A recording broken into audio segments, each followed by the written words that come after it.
Fine. Great. I would like to welcome everyone to one of our very, very exciting sessions today with Rob Salafi. And it is about developing your best self. Rob is an MIT Master Executive Coach, a facilitator of transformational learning, and author of Leading from Your Best Self.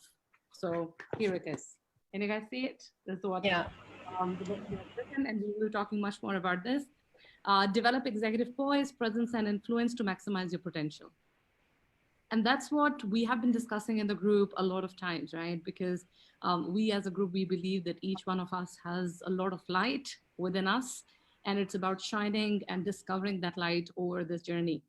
So that's what the conversation will be all about. And as Rob said, that we are here to take more dialogue. He's keen to have more voices in the room to understand what we want to learn from him. Rob combines 2 decades of experience as a top leadership development executive with a well-established career in the performing arts, which makes it far more exciting. And to give you a little glimpse, he is an accomplished tap dancer and storyteller. Rob, I was actually thinking Wow. I can ask you to do a little bit of moves. He has a passion for coaching leaders to develop their presence, tell compelling stories, and establish authentic connections. Rob is also not a stranger to our part of the world. In 1975, he took his junior year abroad as a geography major and spent 4 months in Kathmandu, Nepal. That And was before he, my first plane trip ever. okay, super, super. And before he returned home, he visited New Delhi and took Vipassana. Is it Vipassana meditation? Is it Vipassana. Vipassana? Yeah, All right. it's Okay. mindfulness meditation. Okay, super. So it's a mindful meditation, Vipassana meditation course at Manali. It's absolutely fabulous that he's here with us, and he has been doing this meditation for quite some time, and I'm sure that we all will find his energy absolutely belies his age, which I absolutely don't agree with. Age is a number, Rob. So it's no, it's amazing to have you here. We will talk about your book, but of course, we will learn from his extensive experiences of his own life. What brought him from performing arts to MIT executive coach, and about the book itself. So, Rob, over to you. Thank you. Well, thank you very much, and it is a pleasure and an honor to be with all of you today. And we're in an interesting time right now. We're in an interesting time. One of the key parts of my work has always been story sharing and realizing, at an early age that, especially being in Kathmandu when I was 20 years old, I think it's so critical for people when they're at that sort of age, university age, and is to get out from where they are and experience the world. And you realize how much we all have in common, much more in common than we do differences. And that's what I learned with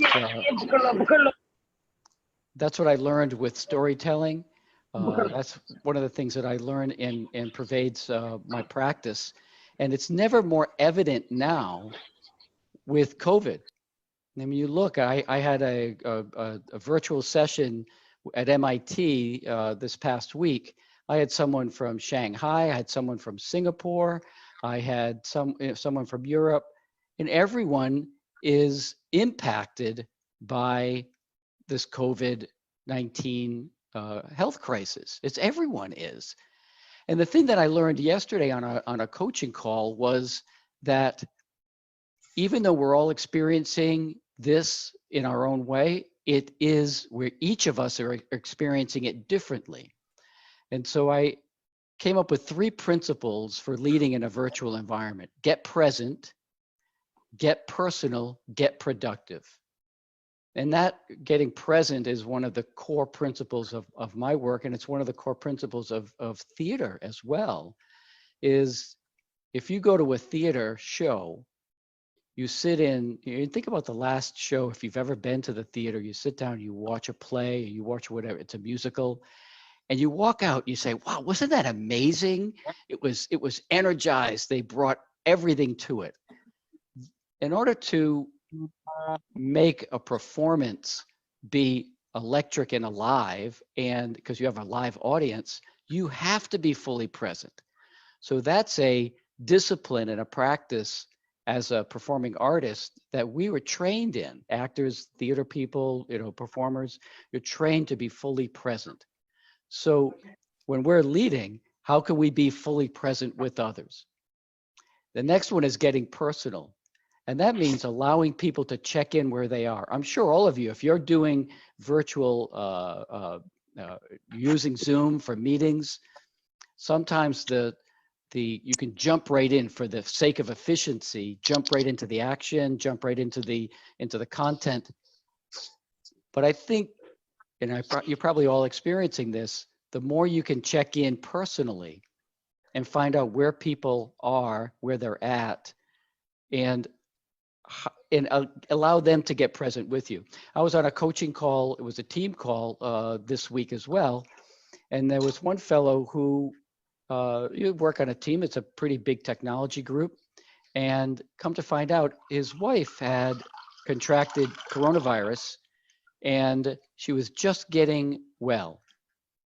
And none of the other people on the call knew that. And so that was astonishing to them that he was doing such focus, such hard work, but they didn't know that part. And that was a gap for them. So this thing about getting personal is very important in order to get productive. So it's just a quick frame, because I know we're all experiencing this right now. So in theater, and if when you look at, if you have an opportunity to read the book, and I'm happy to share the first chapter, the first introduction, the first chapter of the book with you. As a performing artist, I worked with very large audiences, especially, a lot of them were outdoors, a lot of them indoors, but in the outdoor audiences was the area that I really developed certain talents and instincts. So when you have a large audience around you, you can't control them. You can only influence them. You get a feel for them. They get a feel for you. And when I was first starting in performing, it was interesting. I tried really hard to make my audience like me. And it never worked. The audience didn't want that. They wanted somebody that was confident, somebody that they could go relax and say, oh, okay, this is going to be good. This person knows what they're doing. When I wanted to make somebody like me, that never translated well. And I remember the very day I had about 300 people around me. And I was bending down to get one of my props, and I felt something drop away. It was interesting. It felt this tension, I think it was, drop away. And I stood up, I looked around, and I realized I didn't have to do anything anymore. It was interesting. I didn't have to do anything. I could be myself. That was what I found. It was a sense of vulnerability and a sense of letting the audience in to me, because that's not what I was doing before. I wasn't letting the audience in. I was trying to push push something onto them, as opposed to letting them connect with me authentically. And that was a big shift. It felt comfortable. And then I remember this little about 2-year-old girl started to walk out right into the middle of where I was performing. She had this beautiful blue dress on. She had a balloon attached to her wrist that came up like this, and she was pure innocence. And I looked and I saw that everyone's attention was on her, not on me, which was natural. So I didn't try and wrestle the attention back. I went and gave the attention where it was necessary to her. Then I wanted to get her back to her parents safely. So I went up to her and I put one finger under each arm, lifted her arms up, and I went, ta-da! And then the audience gave a huge applause. And then I was able to direct her back to her parents safely. Then I turned, and what do you think happened? Because I showed that care, because I showed that focus and attention on her, it actually made the audience, it had an emotional response to the audience. And when that was one of the best shows I ever did, because it was this sense of not having to try. And I think that is at the heart of leadership presence, executive presence, if you've heard that term. And there's a phrase. So for a number of years, I worked at another company, and I was a sales executive, and one of my top clients was Harvard Business School. And we did programs across the entire open enrollment programming. And there was a faculty there, Joshua Margolis, who had a quote, and I love this quote because I think it really sums up both leadership and executive presence. He says, leadership is about how someone else experiences themselves in your presence. Leadership is about how someone else experiences themselves in your presence. So when you really think about that, it's really how you show up and what is the impact that you have on someone else. So think for a moment. Have you ever worked for someone or been in someone else's presence that you felt smaller because of that person? Whatever it was that that person did, it made you feel diminished in some way. Now, there has to be something inside of us that allows that to happen, number one. But sometimes it's out of our control. It could be power, it could be whatever it is. We feel less than, we feel disengaged, right? We feel that we can't find our voice, right? And a part of ourselves leaves. So true engagement comes, and I'm sure that have worked with somebody before that you felt larger in their presence. They acknowledged your contribution. They allowed you to have a voice. They encouraged your voice. They saw something in you that you might not have even seen for yourself. That's powerful. And that's that sense of enlargement in terms of expansion. And so when we bring our best self forward, we allow the best parts of ourselves to emerge. So I'll explain it this way. I call it the, great, awesome, thanks. I worked with a group from Ernst & Young a number of years ago, and it was a valuation group. I had 80 consultants in a large conference room for a full day. And I was working with one of the professors at MIT. We were both co-facilitating this. And I wanted to do a listening exercise. So I asked one of the senior leaders if they would be interested in helping me do this. And I said, what I want you to do is to share something, situation, an issue, a problem that you're working on that you're struggling with, that is not complete. And this one fellow came up. He was 6'2". He was like, he had this beautiful suit on, tie was perfect, his hair was absolutely perfect. I guess, you know, his image was impeccable. He said, I'm happy to do it. So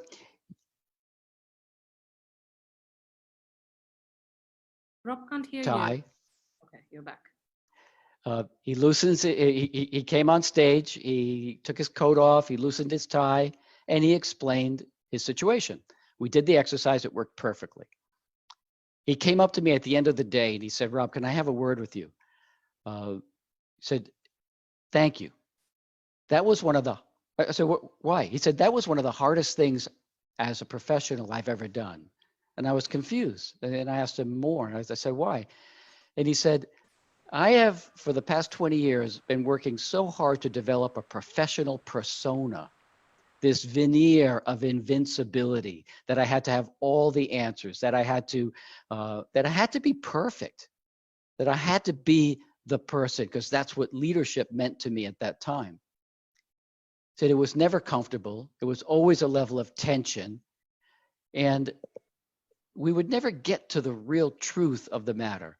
And if we're going to be better together, and we're going to be working, we have to unleash the collective intelligence of our group. People have to be safe enough to be able to share, maybe not something that's not perfect, but get the ideas out. Said, I thought I was going to go on that stage. They were going to laugh me out of the room. That was astonishing. So this idea of trying to be something other than you are, something that is ideal or is it's uncomfortable. So there's an expression that's an old Chinese proverb. It says, tension is who you think you should be. Relaxation is who you truly are. Rob, So I that, want to ask you a little bit here. So yeah, I'll sort of, please. and since, you know, I've been in touch with the book, I'm still reading it. It's a lot of knowledge that's coming my way. I would like to sort of, you know, I would like you to elaborate a little bit about what you touch in your book is the signature stance. So you say that develop your signature stance, go back to your signature stance. Kim, I'd be happy to. And let me do that with a story. Sure. So when you read chapter 1, I got this idea of the best self, and it came out of, I'll give a little bit of a background, and then I'll jump in and answer your question. So when I was doing programs at Harvard Business School, there was an assessment called the reflected best self. So you might be familiar with a strengths-based assessment that trying to gives you an idea of, you know, what are your strengths. This is your strengths reflected through someone else's experience of you. And so you reach out to people that are invested in your development, and you ask them, when have you seen me at my best? What are the qualities, attributes, and traits that I exhibited at that time? They'll tell you the truth because they want you, that's who they want to work with, that part. So that's sort of the basis of this. So the story goes, a couple of years ago, I'm at this conference in upstate New York, Leadership Forum at Silver Bay, it was called. And beautiful upstate New York, which is Adirondack Mountains. This lake is a cool morning. And so I'm in this conference center, you know, the big white tables. And I just finished an exercise. I'm working with this woman. She's an early career woman, maybe about 32 years old. And she turns to me and she says, she takes a big sigh. She goes, there's a woman senior executive in my office that tells me I need to increase my executive presence. And she goes this big sigh. And I said, well, this is actually what I do. Let's have lunch. So it's interesting. The term executive presence, a lot of people say it and you walk away and you go, what is it? What the heck does that mean? How do I develop that? You need specifics on it. So then I asked her, and we'll go into this in a little more depth. I said, okay, tell me a little bit more. She said, well, I'm in front of this person. We have very different styles. And sometimes she intimidates me. And I lose my posture and I lose my breath. I can't even get the words out. I have a presentation coming up in 2 weeks. And if I don't get this right, I might be looking for a new job. I said, okay. And I paused, I acknowledged that. Then I said, tell me a time when you felt in your best self, the best version of yourself that showed up. She thought for a moment. She smiled and she said, I play flute.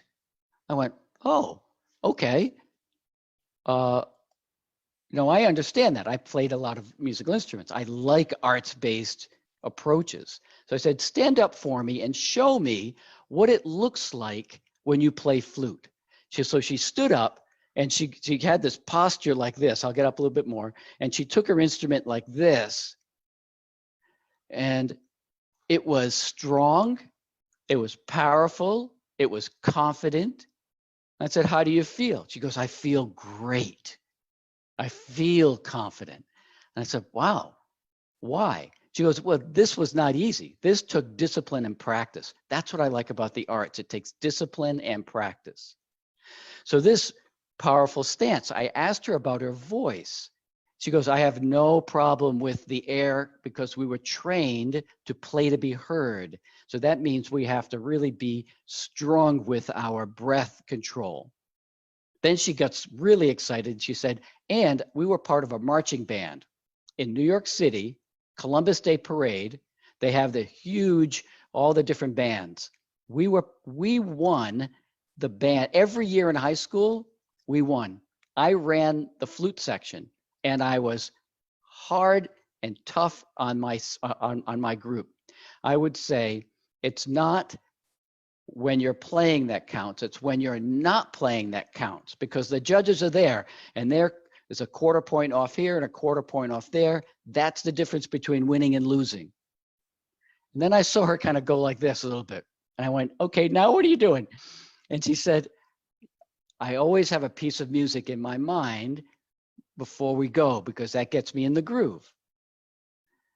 Now, time was up at lunch. We had to go back to the conference. 2 hours later, I literally had this light bulb over my head. And I went to see her and I said, ooh, let me tell you what I just came up with that I think might be helpful to you. I said, you had this here, this position, this posture, call it a signature stance. So to answer your question, it's a long way around, Amra, but that's the answer to your question. It's a signature stance. It's a stance that you can take that will, it's your stance of confidence. It's your stance that you own, that nobody else can take from you because it's earned. You earned it through discipline and practice. And there's a thing, there's a physiology, a physiological relationship between your body and your emotions. So if we feel sad, our body goes like this. But if we go like this with our bodies, we can influence how we feel because it's encoded in our experience. So for her, when she stood up like this and lifted herself up, she recalled all of those experiences, all of that time, all that discipline, all those really important, happy, confident moments in her life. And all that other stuff goes away. All that other stuff goes away. The next one I said, you have, when you had a voice, you had discipline of play to be heard. We said, for your presentation, what if we shifted that to speak to be heard? In other words, make sure that your words are heard strongly by your audience. So now she had a signature stance, and she also had a level of expressiveness that came through connection of her breath. Then, so you also had a mindset of excellence. So you are really tough. You are a strong leader with your flute section. We need you to be as strong and as tough with yourself. You need to lead yourself now. So that's that mindset. And the third one was an emotional state. You need to know that it's not stiffness, but it's fluidity. You need to be fluid, adaptable, allow the audience to connect with you. So she came with 4 keys. For her, I call those 4 keys to be extraordinary. Those are her 4 keys of confidence. Signature stance, play to be heard, and the breath control, mindset of excellence, and this emotional state of mind. So she can recall those. So if you want a good exercise, and this is in the first chapter of the book, is if you think about a time when you felt in your best self, the best version of yourself showed up. Now, this could be work, or this could be in your personal life, whatever that is. I worked with, Amrat, if you remember, the program that I did in Bangkok, but it was for folks from Pepsi. And there was one fellow from Pakistan, and he was on his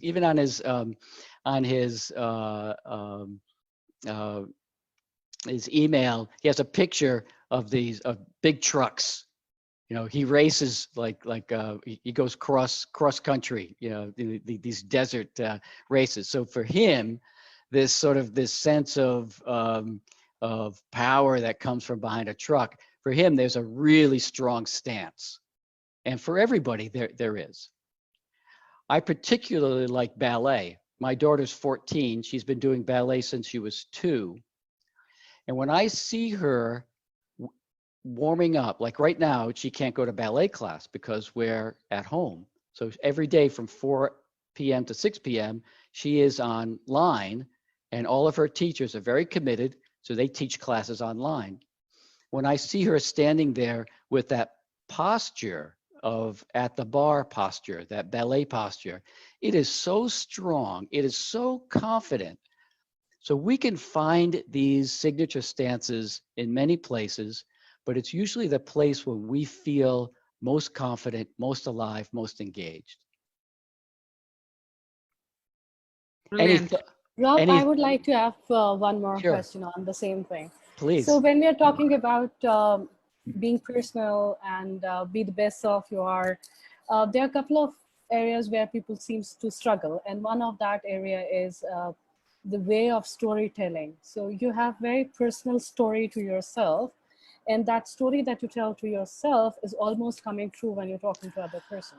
What is that art? What is that right moment or the right story that you should tell yourself, and then that become your story for audience? You know, so there's the world of story sharing, storytelling. It covers a wide range. So where you're starting right now is this is our self-talk. This is the story that we tell ourselves. This is the story that it's like for the woman Hope that I coached, when she walked into that, you know, prior, when she walked into those meetings with that woman there, the story that was being told to her was, and that she was telling herself was, I'm not good enough. You know, I can't compete with this person, or I'm scared. Whatever that is would encourage this collapse in her. So when we walked back to and found that time when she was very confident, when people believed in her, when they saw the best in her, and she received the outer feedback, but also that inner feedback, that's where it really works best. Where now she's starting to say to herself, wait a minute, no one's going to influence the way I think about myself and put words in my mind that I'm less than confident. I know how good I am. And so beginning to encode some words that say, I'm comfortable, I'm relaxed, I'm confident. I know how to do this. So we begin to change the story that we're telling ourselves. Now, I've also worked with people that have had fairly significant traumatic experiences in their lives. And this is a thing where, how do we recover from trauma, from things that happen in our lives that diminish us and diminish our, as you say, our brilliance? Because I firmly believe in every person, there is brilliance. And that's what I think, Amra, and that's what your group is really about. And this goes back to humanistic psychology. If you're familiar at all with the schools of psychology, humanistic psychology, and one of the founders, Carl Rogers, his belief was that every human being has a primary motive, and that is to self-actualize, to live to our potential. Every person wants to live to their potential. Every person wants to be seen, valued, appreciated for their contribution. And so our job, and one of my favorite quotes is from Picasso. He says, the meaning of life is to discover our gifts. The purpose of life is to give them away or put them to the best and highest use. So we might have some visible gifts and talents that people can see. The invisible gifts and talents usually come out of the areas of trauma, the areas of when we have felt less than, areas where we've struggled. These are our learned gifts. When we get to a certain point and we understand and have developed, we've matured, we've come to terms with the struggles in our life and our own story, those struggles can become the true gift that we offer to other people in the world. And so it's up to us to transform our story inside of us. Rob, I think we should take some more questions from the participants as well. So participants, let's now come over to you. So we have talked about how to get personal, get productive, and have your great presence. Any questions that are coming in your mind, you want to discuss or share your experience as well? Well, here's a couple of questions, I think. So before we even go there, so I'm reading a couple of questions, and it's, what's the tip to be a good storyteller, get present, personal, and productive when you analyze your audience at first sight?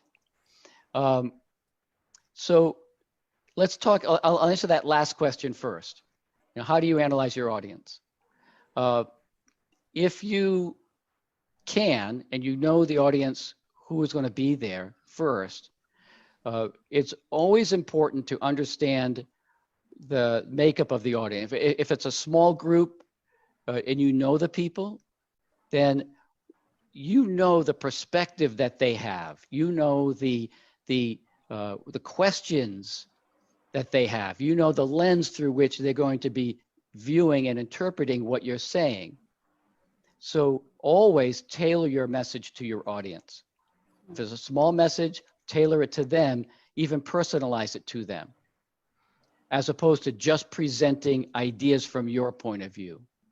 If you're just presenting ideas, then you're not aware of what someone else is thinking, feeling in the moment. You need to be able to read that. And so that's the first step. The second step, if it's a larger audience, to be able to understand what's the makeup of that audience. If it's a critical communication, if it's, let's say you're a new leader, and this is always a good example. Let's say you're stepping onto a stage, you're leading a new group. Let's say it's 100 or 200 people. Half the group that know you, half the group is from an acquisition. You need to know what they're thinking and feeling. Unless you address those concerns, they're not going to be able to hear what's in your mind. If you just go right into action, you say, what might they be thinking? Who are you and why should I care?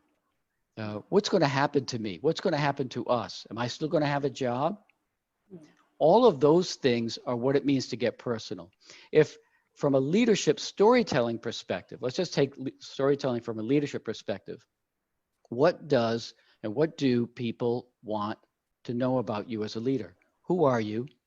Why should I care? What can we expect from you? Those are the things that are in their minds.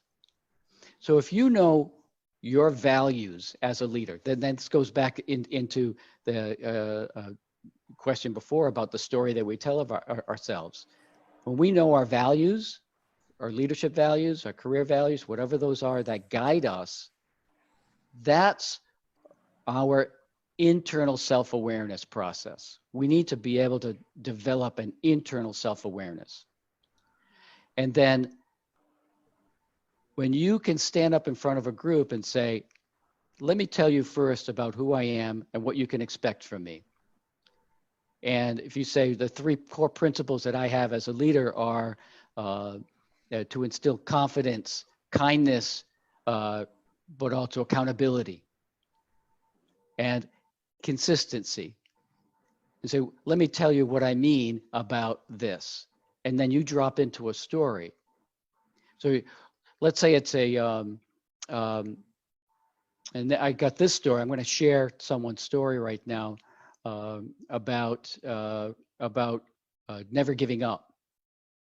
He said 2 years ago, this fellow was from Canada. He said, I applied to the Boston Marathon and I got accepted. Everyone in my family was excited. Everyone at work was excited. I spent the entire year warming up and practicing. The day I had to leave, my family came with me. Everyone at work were cheering for me. They couldn't wait to see the results. It was a perfect day. I'm running. It was not too hot, not too cold. It was just a perfect day. I'm having a great race. Then if you know anything about Boston, Heartbreak Hill. I hit Heartbreak Hill and all my bones started to ache. I could feel them crushed together. My muscles started to ache. I couldn't move. It was like I was running through sludge, and I slowed down to a stop. In my mind, I'm thinking, don't worry. Why don't you sit down? It'll be okay. They'll understand. You've worked really hard for this. Just relax. You've done enough. And then in my mind, I pictured my wife and children at the finish line. The kicker was when I pictured myself walking back to work and realizing that I would have to explain. All of a sudden, I felt this rush of adrenaline come through me, and I had one of the strongest finishes I ever had. So when we find ourselves doubting ourselves, connect with what truly matters. Then there's a lesson at the end. So that's his story of saying, and so you say, does storytelling work in business? Well, I know for a fact that it does, because it helps people, you can connect people to you.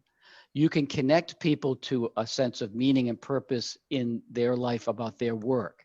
You can connect people to meaning, or you can create momentum around ideas or around an initiative, because people, they see it, they feel it. It's not just think it. They don't just think it, they see the pictures in their minds, they feel the emotion, and it sticks with them. It's memorable. So I like to say that there's the why, the how, and the what of storytelling.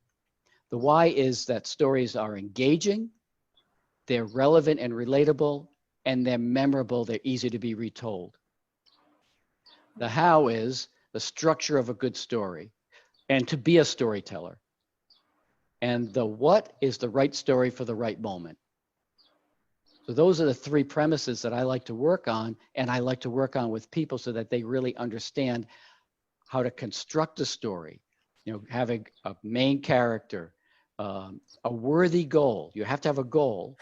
There's usually an obstacle in the way, and there's a decision that's made and an outcome. So that is a very solid structure for a story. It's also a very solid structure for a presentation. Well, can I have a question, Rob? Please, yes, come on. Okay, well, I am a student, age 24. Well, I have faced every kind of trauma in my life, and I have overcome, I overcame it. Well, I think the major reason is in Pakistan is the religious and social pressures which you have to face in your life, and that's devastating for me. Okay, well, my question is, there are two types of emotions. One is fake emotions, and others are, you can say, the real emotions. The real emotions are for those which are your close friends, and the fake emotions for your bosses and your colleagues. So my question is, if we are angry from inside, then how we can play a role to express our feelings to our colleagues, and that they should never be angry on us, and we can deliver our speech on, deliver our inside feelings to them as well. It's a great, Excellent question. great question. And I can't say that I have an easy answer, but I can have something that, and this would take some, let's say, more insight in terms of the story and the situations of applying it. But I can say that we have to always come to terms with ourselves. And it sounds like you have done some great work in thinking about this, processing those experiences, and you're still on your feet. Because there's three ways to, three general ways that we respond to trauma. Some people have trauma and they never recover. Yes, Some people, obviously. right? And then some people have trauma and they recover, but they always stay somewhat diminished. Let's say they don't leave the house, or they still can act, but they do it in a limited way. And other people recover from trauma and they have a growth mindset. They actually get stronger. So if you think about like the Japanese sword maker, you know, they make these swords. They put the steel into fire, they take it out, they hammer it, and they fold it. And then they put it in water and cool it off. Then they do it again, more and more. 10,000 times they do it. So these trials by fire, it sounds like you have come out stronger by it. The next step would be to develop this self-regulation capability where you can, under the stressful situations, be able to maintain your poise and presence, where you don't get triggered, or at least you understand how you get triggered. And what I mean by triggered is and everyone has experienced this. When you think about a time when you were like, you know, you got angry when somebody said something, or you got reactive, that's a trigger. If you were to look deeply into why you got triggered, what was it? It's usually a value that you have. It's usually a sensitivity that you have that comes out of your experience. And when somebody crosses that line or acts in a way that is counter to what you hold dear, what you value, it gets triggered. So we want to know what those are and then anticipate that, or it's almost like practice. We have to practice maintaining our sense of calm. But also we have a larger picture for this. We see that every person is struggling. Every person is on their own journey. And so we have a little bit of an objective view, and it enables us to take the long view as opposed to the short view in the moment. When we can do that, we understand what truly motivates us and moves us, we can stay calm in those moments. I mean, here's an example. I work with a fellow, he lives in Florida, and he works for a company, it's an airline, and they're based out of France. And the leadership of this organization is very, I would say, controlling, non-responsive, and they have a lot of nepotism in the group. He is very successful because he's able to work on his own. When he goes there, nobody hears him. He's frustrated because they're not hearing his recommendations. They're just telling him what to do, but it's not based on good management, situational management, like what would be good for that situation. And so he's struggling because he can't get his voice heard. And that's what I'm hearing from you. It's like, can you get your voice heard, and heard in a way that is your voice? As opposed to this thing of you saying, I have my real emotions here. I put out a fake front, the fake emotions out there. Yes, I'm very happy. If you're angry or if you're frustrated and you have to communicate a certain message, it's going to come out in some way, shape, manner, or form. It's going to leak out. So to have longevity, I think we have to get comfortable in ourselves and understand what's important to us, what's our point of view, and there's no easy solution here. It's like you always have to have options. You always have to have something else, working on something else so that you feel as though you're not trapped. If you feel trapped, it's a very difficult place to be able to find some, what I call agency, or an ability to get your voice heard in the right way. To influence, this is where influence comes from as well. So if you see a situation and you want to be able to influence, whether it's influencing your peers, influencing your boss, or influencing your team, you have to feel as though you can directly, it's in your control or it's in your area of influence. And I think the most important thing that we can do as leaders, and everyone is a leader because everyone has a point of view, it's understanding what that point of view is and making sure that we manage our emotions and we're honest with ourselves with those emotions. I guess that's a place where I was going. We have to be honest with ourselves. Hamad, does that answer your question at all? It's a pretty deep question that you asked. Yes, yes. Actually, I think taking a break is very important in your Yes. life. That's why I was working in a company. I don't think so I should mention the name or not, but No. I resigned after 4 months. The reason is I worked very hard there, but they never gave me any work. So that was very frustrating for me because if you are working very hard and you are a new boy and they don't trust you, and in the last you end up in frustration and depression kind of thing. So I think the companies should think that they should they should give at least some work to their new babies, yeah, new boys. So that's very important, I guess. So I think what I'm hearing you say is we want a sense of belonging. We want to be, this is, an organization needs to have good onboarding skills. Yes, obviously. Needs to be able to bring a group in and engage them right away. I mean, that's in their best. Engage them. Engaging them is very important because you will depress and you will feel alone in that company. If you are new, you don't know anyone, and you are just learning the skills harder and harder, and nobody is giving you a work. I don't know, they think that this is a new boy and this will work hard and this will surpass us. I don't think so. This kind of mindset. I don't think so either.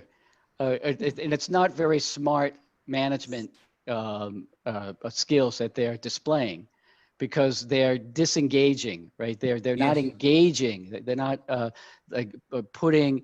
The best thing to do with new hires is to give them an opportunity to try a variety of different things. Try this, see what you like, and and begin to recognize the capabilities in each person, and then be able to put those to the best and highest use. That is a really smart organization. So what I'm hearing is, I think it's good that you left, but now you want to find an organization that gives you the signals that we recognize this in you. We want to see where you're going to perform the best, and you see if they have good career planning, a good track, saying if you stay here, this is where you can go, this is where you can go next, and then you can see a path forward. And then always try and be proactive, and whoever is your direct supervisor, manager, is reach out to that person and say, how can I do this better? How can I and develop a relationship with that person so that you can you engage them to support you in your performance and your development. Yes, and I think that money is not important. The most important thing is your mental health and peace. So if they are not giving you work, if you end up in depression, then you have to face it for months and months. And years are years for those people who don't know that how to come out of depression. Because I am facing the traumas from my childhood due to different reasons. So that's a positive thing for me, that I know that how to come out of. Thank you so much, Mr. Rob. You're welcome. That's really great input, Ahmad. And I think that's very important discussion also on part of the leadership, that many a times, and I'm asking the question from Rob again, that leaders somehow feel restricted about sharing their best self, because conditioning is that being vulnerable is a weakness and leaders should be strong. And for being strong, you need to be all-knowing, all-accomplishing God, and not the vulnerable part. Now, what happens is that this somehow gets translated into organizational culture as well, because then everybody try to compete as all-knowing God, and everyone have accomplished so much. So not only Hamad, as he has presented his case as a new joiner, a fresher with a lesser experience, a new joiner leader also faced the same thing. So no matter at what space you are at, how the vulnerability and acceptance of the vulnerability is important for the leader, so that they can make others be their best selves as well. And to build on that, this sense of vulnerability, it's important to understand what we mean by that. There's a difference between sharing something that's personal and something that's private. So when somebody like yourself, Ahmad, has gone through some trauma, you have to take the time to work through that. And you can't share something with somebody else unless you've overcome it. And then it becomes a lesson. And then it becomes, this is part of learned gifts. If you look back at all of those things and you say, what did I learn from that? What is the strength that I can derive from that? And does that give me a sense of meaning and purpose in my life and how I want to interact with other people? And what I'm looking for from the leaders that I work with, or the culture, or the organization. So those things, you can look into those and go and find strength in those moments. But vulnerability, I think some people get confused. It's about like, how much do I share? What do I share? When do I share it? Putting it in context is important. And giving people the opportunity to share something that's relevant, relatable, and you start off with easy. Just getting, personal is you have to experiment with this. In other words, don't share anything that's going to make you feel uncomfortable sharing at that time, or would make someone else feel uncomfortable. Give them an opportunity. That's why I like to work with best self to begin with. You setting boundaries is very important. Yes, setting boundaries exactly. Thank you. Yeah, thank you. So we have another question from Amber, that it was important at one time to fake it till you make it. How ready the corporate world is for the transition and acceptability of the reality. And with the lot of startups coming in, what's the change now for the organizations, or for the world as such, for the corporate world as such? Would like to hear from you, Rob, about it. So I'm trying to piece that question together. I'll just stay with the fake it till you make it, because there's some complexity in that question. So fake it till you make it. What is that about? This is about developing confidence. Now, I know I worked with a woman who is coming back into the workforce, and she was invited to a team call, a virtual team call. And she struggled with, like, do I join it? Do I not join it? Can I get out of this? Do I have to do this?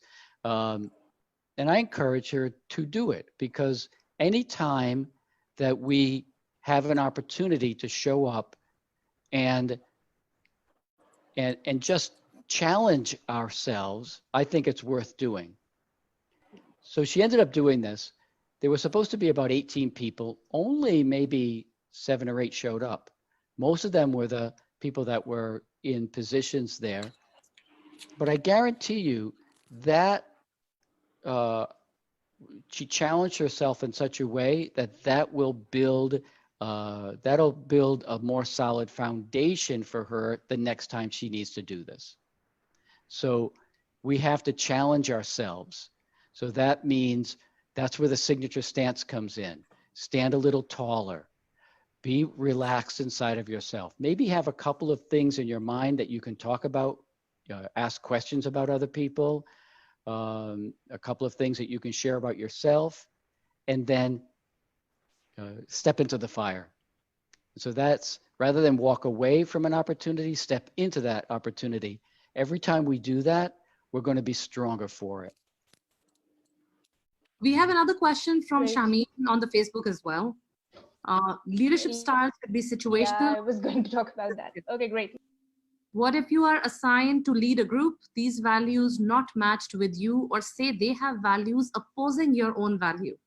How to deal with it And how can we empathize followers and transmit your vision to these followers and change their beliefs in your values? So that's a great question. And we often find ourselves maybe at odds with either the values of an organization, the values of the group. So I will share a story and then we can go into a little more depth. So I worked with a fellow who was a technology person in a large European bank. And he was working on mobile technology application. And he was from 11 years old, working coding on the computer. And he joined the organization. He had about 100 people that were working for him, engineers, and he had a team of 5.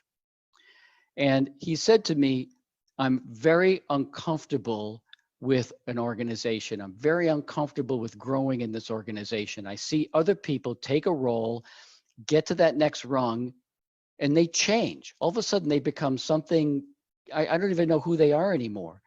So it's they're going after something else. I don't want to sacrifice my values and I don't want to be that person. So what he does is he holds himself back from engaging with his team. And he says, I just like the engineers. And that's who he relates to. He also can't get his ideas heard with senior leadership because he perceives a barrier there and they're not communicating. So I said to him, describe your relationship with your team of 5. He goes, we don't get each other at all. I said, have you ever shared with them how you feel and the values that you hold? He goes, no. Now he was a smart guy. 2 weeks later, I'm talking to him again. He goes, Rob, I did it. I shared with my group how I felt, what my values were, and why they were important to me. And then I asked them what their values were, what was important to them. Come to find out, we had more in common than difference. So he took a risk. This is story sharing with a team and told the team what was truly important to him and why. And then they were able to find common ground. So I'm going to challenge you and say, what is the common ground that you might be able to discover that you might not even be able to see right now, and they might not be able to see? So that could be a first place to start. Does that make sense? Absolutely. Absolutely. Okay, I think Rob, what is I also very have a question. important is, sure. Who is there? Yeah, Mariam. Yeah, Mariam. Thank you, Sabat. Okay, so I have a question. You've talked a lot about the traits that the leader should have. But do you think there should be something in the physical appearance as well? You need to have some sort of elegance. You should look in an appropriate way to be a proper leader. Do you think the physical appearance and looks are also important to get a position or something? So I But did not want in lipstick profession. today right away. so I'm going to start from a different place. I'm going to say if somebody truly is comfortable with themselves and has found the thing inside of them that shines, they can shine through anything they wear or their appearance. That being said, you have to be appropriate for the situation, the organization, the cultural environment. If you love clothes, then do what you know you need to do, but do it in a way that is going to blend with that culture in that environment. You can be, Yeah. you can really, let's say, expand that and stretch that out and become known for someone that is maybe counter the culture, but you do it in a way that makes everybody else feel comfortable, as opposed to a sign of, let's say, aggression or a sign of, autonomy, but it's more defiant. That people cannot connect with. So whatever you do, do it in a way that people can connect with you. I don't usually work in the area of Yeah. But do you think appearance. that Go ahead.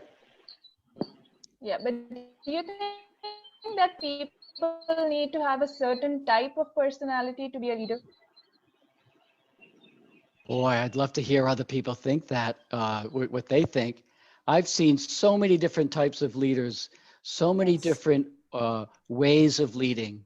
Some are strong, some are soft, some are quiet, some are loud, some are inclusive, some are, and I think it's leader. There is no one perfect form of leadership.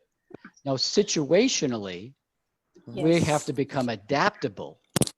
So I read an article by Deloitte Consulting one time. They talked about red light, yellow light, green light leadership. And so right now, I would say with this COVID and sense of uncertainty, we're in very much yellow light leadership. And it all depends upon, when you think about, this is the leader's job, is to get the pulse of their culture, the pulse of what is going on, and ask the question, what are my people asking of from me? What do they need in this time? And can I give that? And can I give it in the way that is authentic to me and to them and in the situation? So earlier we talked about values, authenticity. We have authentic, we talked about, feelings, authentic feelings, authentic values, the things that make us authentic inside. Then there's authentic connection. Can we make those visible? I knew a fellow that was a leader, senior leader in a consulting company, was extremely authentic, but when he showed up, nobody could relate to him. He had a flat affect. He was not relatable. And so then they thought he was cold and distant. That's executive presence, is can you actually allow people in and give them the signals, and how are they experiencing you? Are we aware of that? So I have this thing called layers of experience. It's how people experience you. It's how they experience themselves when they're with you. It's the story they tell about you when you're gone. This is the essence of leadership and leadership presence. People can experience us energetically. They can experience us, the physicality, what's on our face. They can experience us vocally, how we express ourselves. They can experience us emotionally. From an actor and a theater person, these are our tools. This is how we create an authentic representation on stage. And so leaders can also learn these skills and do them so that they communicate their authentic, what they truly want to communicate, and see the impact of that. And so that's deep sense of authenticity, but the authentic connection and becoming aware of the other person's experience of us. This is great, Rob. Talking about these energy and the values, and especially how others experience us and what do they say when we are gone. I think that there is a group dynamics, in a corporate setup, the group dynamics also create a lot of play. So for example, if I think, one of the story that I can tell is that one of my colleagues, and she was very, very passionate regarding her work, great delivery. However, the group that she would present to, which was a very senior leadership group, would actually have a different set of values.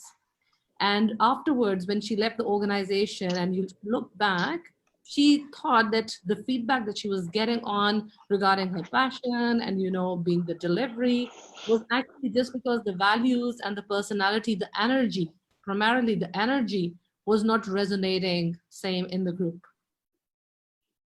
So that's our ability to adapt to that particular environment, situation, and group.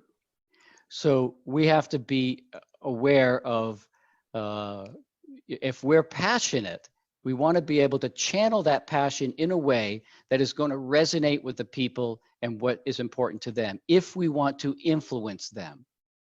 Otherwise, we're expressing ourselves only from our point of view, not from, we're not allowing the audience to connect with us, and we're not allowing our messages to resonate with them.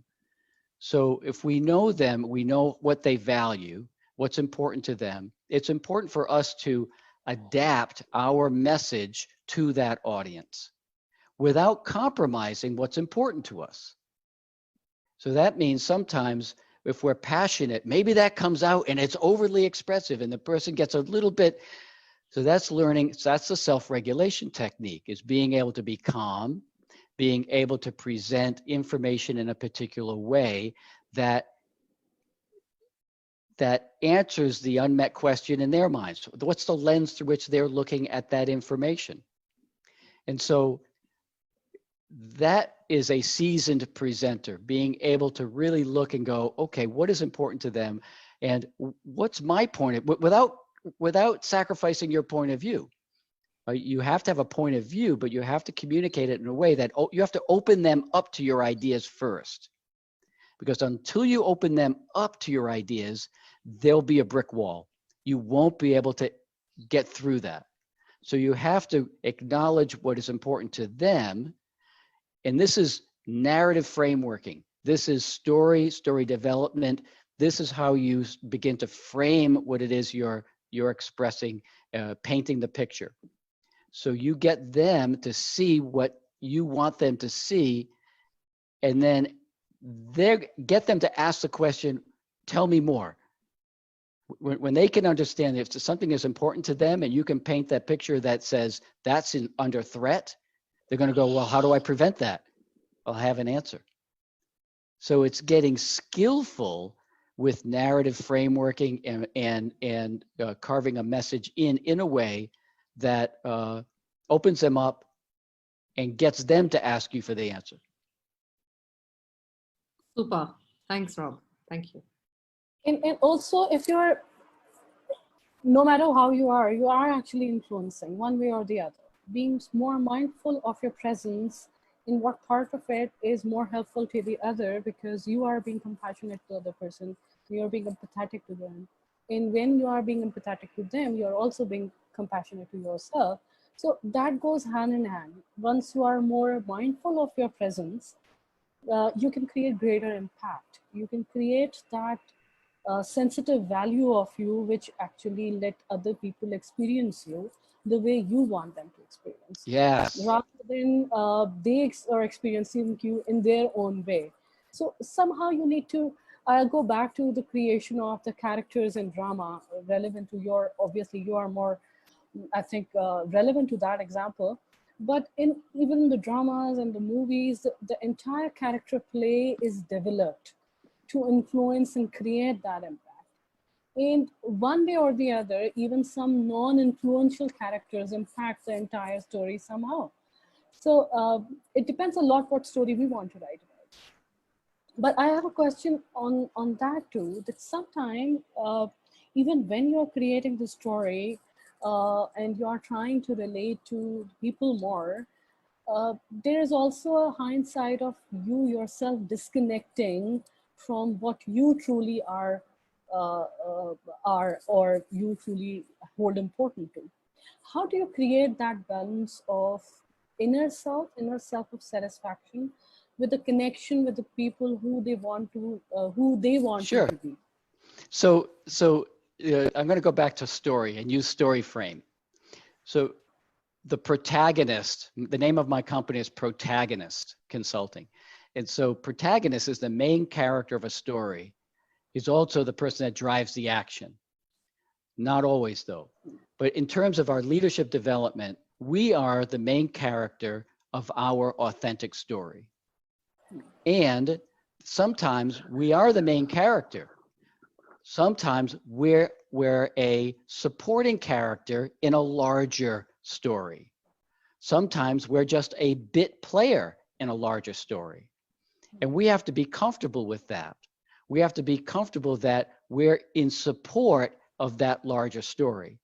And at the same time, we are whole unto ourselves because that's our story. So that's that feeling of when you feel as though you're part of something larger than yourselves.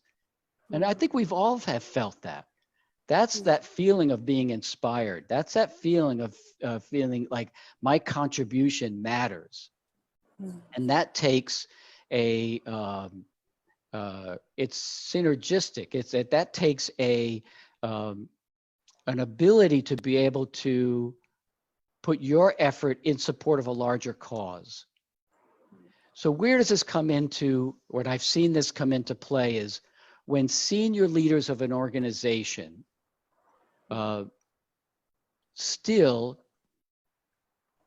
put their personal goals and objectives, they put their personal goals and objectives ahead of the organizational goals and objectives. You see this a lot. So whereas what they're trying, what leaders, you know, it's like it's helping you say, here's where we are going, and trying to get everyone's effort, collective effort towards that goal. But when you see somebody be very self-serving, and you see a lot of people at the top, that creates a corrosive culture. And so there's that balance of understanding what's important to you and what's important to the organization and balancing that. And then some cultures are so corrosive that you can't, if you really want to be live an authentic and be an authentic leader and encourage the development of everyone else and create an environment of safety, psychological safety that encourages everyone to bring their best selves forward as well, you might not be able to do it in that culture. So you might need to find another culture where you can actually do it or influence that culture in that particular way. True. I hope that answers it. Yes, yes. There is one I would like to go for the tips on. What are those signs of language to yourself, internal language to yourself, that is helpful for creating your presence for you first? As I get from this conversation is that if you're not true to yourself, you won't be able to put your best foot forward. So what is that internal language I need to be cautious of? So I'm going to I'm going to answer this in a couple of different ways. One is, once you look back at a time when you've really felt the best version of yourself, you can come up with 2 or 3 or 4 trigger words, cue words that you can say to yourself. So I go back to, you know, one of mine is stand tall. Stand tall. So rather than something like this, I lift myself up. Another word that I do is expand. I take a breath in and I choose to expand, So that's a word that I use. I like to listen with my eyes. So I lean in and listen with my eyes. So I have these are, you know, you can get these from other people. You can find these yourself. I like another way of the words. I use 3 words for self-regulation, and I'll tell a little story. Breathe, connect, land. So these are 3 words that I use where I take a breath in, I connect with my balance, and I land inside of myself. This is good for grounding ourselves out. Where does it come into handy?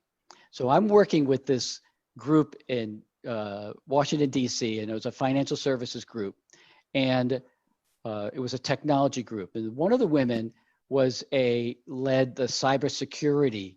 She was the manager of, and one of her managers had hired a hacker to hack into their system and see how strong it was, and it didn't go well. And she's in his office and she is so frustrated. She said, I was angry. I was up here and I'm late for a meeting with my boss, and I couldn't go in like this. I couldn't go in angry. I couldn't go in like all hot. And so I would hijack that meeting. So I did what we practiced in the class. I pulled over, and not in front of anyone. I took a breath in, I connected with my balance, and I landed. I did it 3 or 4 times. And all of a sudden I felt the hotness dissolve and relax away. And then I took a breath in and I connected with, took a breath, breathe, connect, land. I took a breath, I connected with who's going to be in that meeting. I pictured it.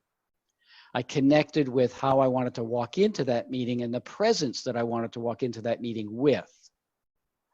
I got to the door, I put my hand on the handle, I took a breath in.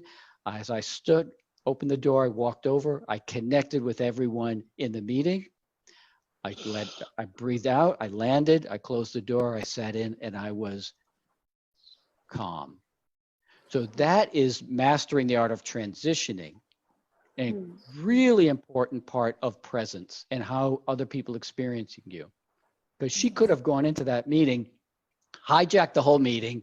They would have looked at her and said, "What's going on? Oh, you can't believe what's going on." And just like, and it would have derailed the whole meeting. It would have been interesting, but it wasn't the way she wanted to show up.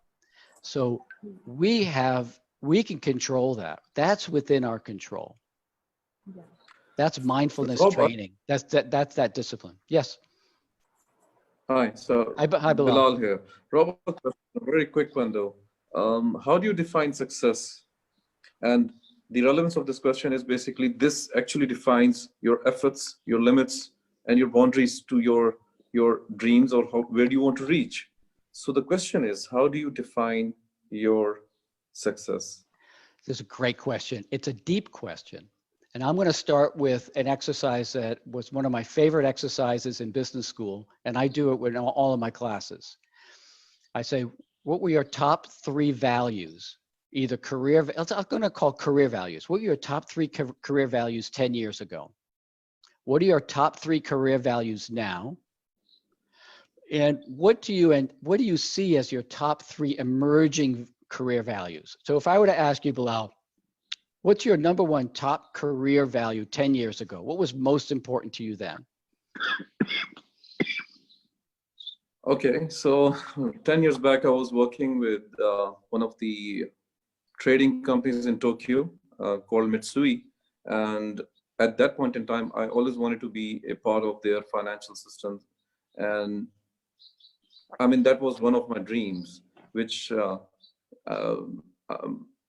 could say, I mean, within three years span time, it was there. So you're saying to a sense of belonging. Yeah, that's what I want to say. Was financial success very important to you back then? Back then, yeah. Was money mattered a lot? Yeah, money mattered a lot. Of fresh grad out of the university, a career, a jet life, all those things shiny, right? Make At a that mark. Point in time, things were different.